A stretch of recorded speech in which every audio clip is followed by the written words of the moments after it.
From All Computers Go. So today I want to talk to you about natural disasters and what you can do to prevent them from harming your business.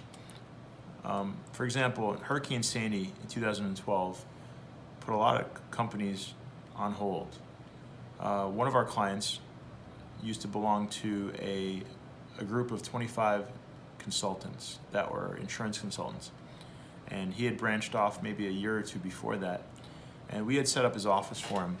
And he had gone from a BlackBerry, do you remember BlackBerries? He had gone to an iPad and to an iPhone. And we had gotten him the cellular connected iPad. And thankfully, during Hurricane Sandy, he was able to make phone calls and he was able to communicate with all of his clients, check his email. His email was cloud-based. And he was able to basically be in business the entire time. Alternatively, the company that he used to belong to was down for 2 weeks because their internet connection was down, the power to their building was down. So they weren't as mobile, they weren't cloud-based, and they were down for about 2 weeks. So he was actually one of the only consultants that was able to get back to their clients because the email was on the server and the server was down. So it was a really bad situation for his previous group, but he ended up buying us dinner because he was so happy with the results.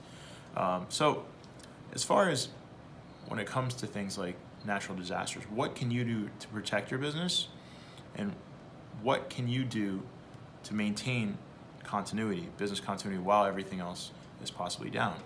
As far as backups go, you can get a backup appliance like the one we spoke about yesterday that will actually make a backup of your entire network. You're backing up your server, and you can actually run that off the cloud for up to 30 days until you get your power back or until you replace devices. So even in the case, God forbid, there was a fire in your building and everything was destroyed, you could still restore your server to the cloud and run it off the cloud. So that's called an appliance-based backup that we use.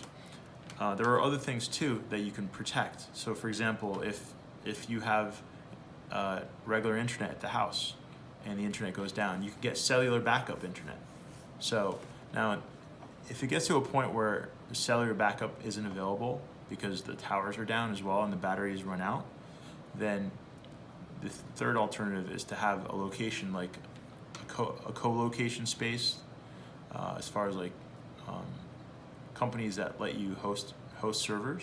And sometimes they'll let you actually sit down at their location and bring your own laptop, and they'll have generators and they'll have multiple internet connections. So that's the worst case scenario if it's past a week or two, but there are alternatives to be able to run your business in case for utilities are down, in case there's any type of disaster going on. And ultimately, you do want to use the cloud, or you want to use offsite protection to be able to back up your data.